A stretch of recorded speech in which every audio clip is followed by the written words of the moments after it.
So today's video is going to be a little bit different because I am not feeling well today. And okay, sorry, I'm trying to get all settled here. Yeah, so I feel like today needs to be a really honest video of like a day in the life scenario where I'm struggling. And not to affirm that I'm struggling, but I have so many strings pulling my energy in all sorts of directions. I've got work and health and my relationship and all of these beautiful, wonderful, magical things that are moving around in my reality right now. And I'm by no means complaining, okay? I'm very grateful for everything that I have. I feel ecstatic about where things are moving. I feel that energy is building momentum, and I'm extremely anxious. I'm anxious and I'm frustrated and I'm a little bit discouraged, honestly, because the way things unfold sometimes are not always the way we expect them to unfold. And so I really wanted to film a proper video or edit one of the videos I have filmed that's been sitting on my phone for weeks because, again, I've been juggling so many things and haven't been able to put it out with confidence. And I think it's because I needed to just do a video like this where I'm just brutally honest about the journey. And I have to say, like, there's part of me that feels guilty for feeling anxious because there was a version of me that existed before that would be so ecstatic to know I have even half of what I have right now, who would be so grateful, who would feel so like intensely happy and joyful for what I have. But instead of shaming myself for feeling like I'm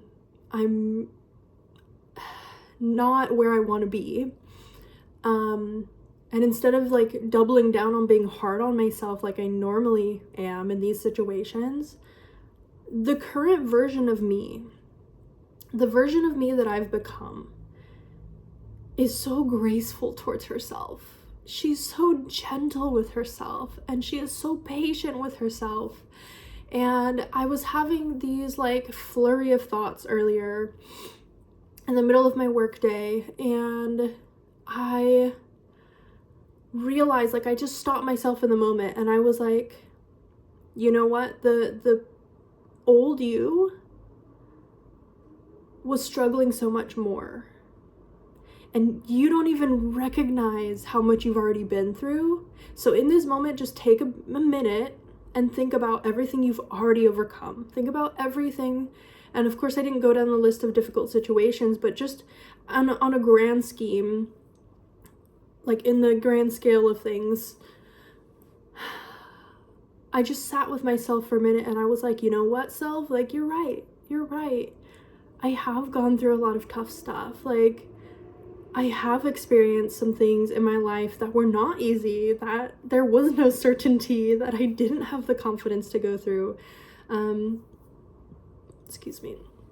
There were times that I didn't have the physical resources and had to forge a way to get things done. There were times that I didn't feel like I had support. There were times that I felt so alone and secluded, and even if I had people around me, I felt like there was no one I could truly go to.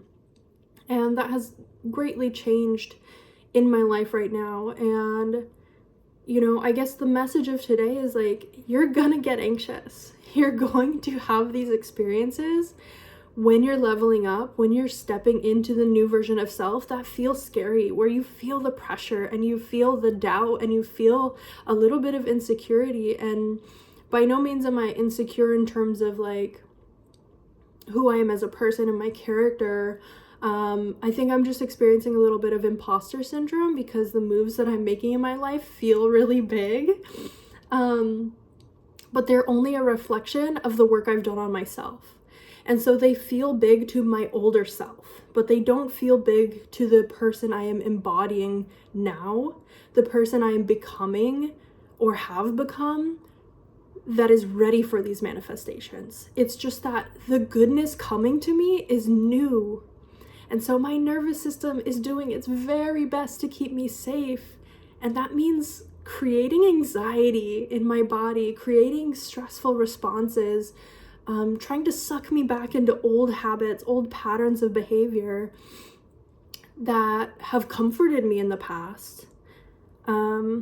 Such as like scrolling social media, or like having more sugary snacks, or like just being kind of like exhausted at the end of the day, and instead of exercising the discipline I know I have, like talking myself out of going the extra mile.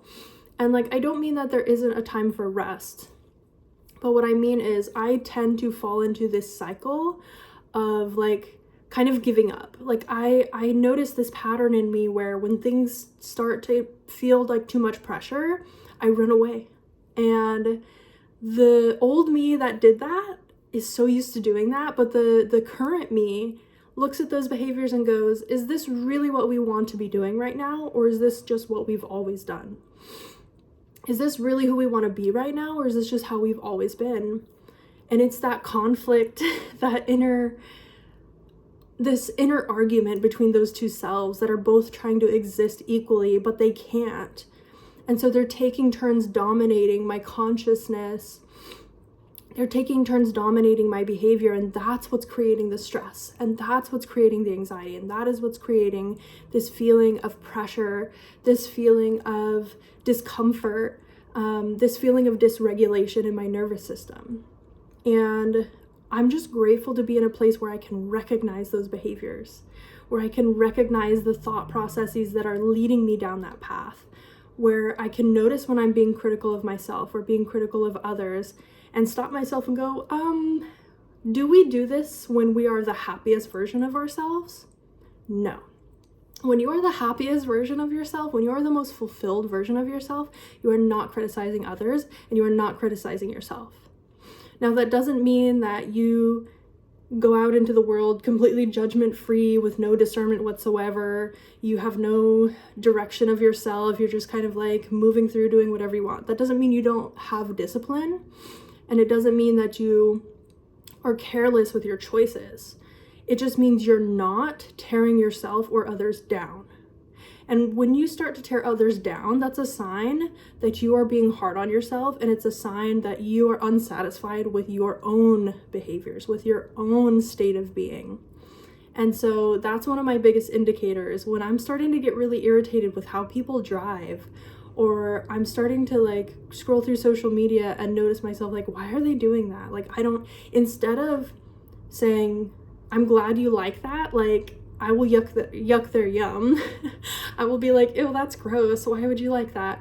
And then when I am being more conscious, right, I'll catch myself in that behavior and go, wow, I'm being really critical of other people. And like, I'm not really super judgmental. I'm not really someone who goes out of my way to pass that judgment, but I do notice when I'm being way more critical of myself, I do that stuff automatically. And then instead of shaming and judging myself for that, I go, girl, whoa, slow down. Why are you so concerned with what this person is doing with their life? What are you distracting yourself from?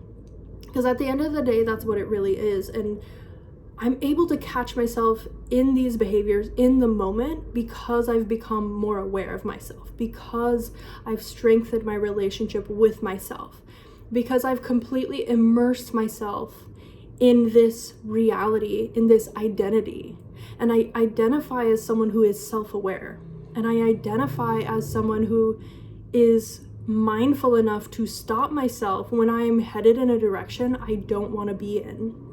And I'm identifying as someone who is patient and compassionate enough with myself to not spiral in shame and guilt and worry and misery when I do start to notice I'm veering off the path that I've chosen for myself.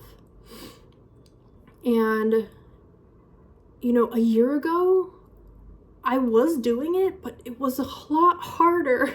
It was a lot harder to catch myself in the moment. I would be able to, at the end of the week or at the end of the month, reflect back on like, oh, I've actually been doing this behavior a lot. And then I would have to course correct. But when you veer off the path like a lot and then you have to course correct, like you have so much more distance to cover to get back on that path. And because I'm quicker at catching it, I'm not veering off the path as often, and I'm not veering off as long before I realize, oh, I need to course correct and come back to self and come back to this new identity. And so if you have been struggling with whatever it is you're manifesting, if you feel like you have been just like shaming yourself or being really hard on yourself, being critical of others, feeling anxious, feeling pulled in so many directions, like that is a normal thing that happens while you are shifting identities. When you are in the middle, I taught this to one of my clients, but I haven't taught it in a video yet really. But if you think of like a scale, and this is like everything you don't want and everything you want. And then there's a 50% mark. So when you're changing identities, you're gonna shift back and forth. It's like ping pong, right? Or like that pong game on the computer. You're gonna shift back and forth between the two sides, between the two portions. So if 50% is your old version, your old self, and 50% is your new version and your new self, when you're on that threshold, when you are crossing over from the old self into the new self, there is going to be a lot of ping-ponging. There's going to be a lot of back and forth because your nervous system and your subconscious brain are wired to keep you in homeostasis. They want to keep you safe. They want to keep you doing the same thing you've always done, eating the same foods you've always eaten, hanging out with the same people you've always hung out with, spending your time the same way you've always spent your time. Talking to yourself the way you've always talked to yourself. And when you are shifting into a new identity, it's going to be weird. It's going to feel awkward. It's like learning a new language. The first time you speak it, you feel stupid. You feel like, what am I doing? I feel so silly. I feel like I'm doing everything wrong. When you first play a new sport, maybe you have a talent at it, but I think everybody can recognize there's a huge difference between the beginner stages of doing an activity and the mastery stages.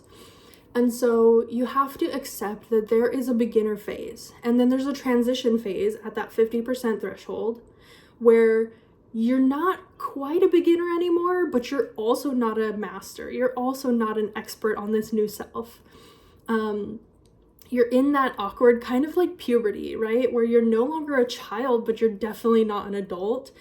And you want to feel like you can carry on more responsibility and accomplish more than a child does, but you're also terrified of the idea of having to go it alone, and having all that responsibility of being an adult on your shoulders because you don't yet have the skill set necessary to do so.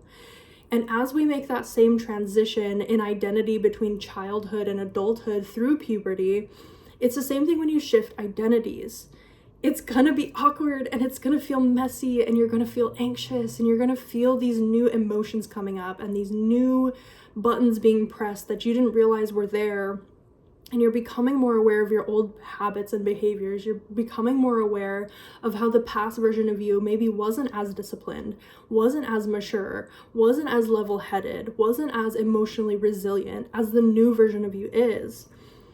It takes practice though. It takes repetition. It takes trying and failing and trying and failing until you figure out the rhythm of it. And it's gonna be a squeeze, but there is an end. That's not the permanent state you're gonna be in. It does end. And the more you resist it, the more you try to fight back against that feeling of discomfort, the quicker you're gonna go back to that first 50% of being the old self, of being the beginner, and starting back at square one. And I did that so many times because I didn't understand that you have to go through the discomfort. You have to make a full-on commitment to who you're becoming. You have to fully decide, I'm not going to be this old self anymore.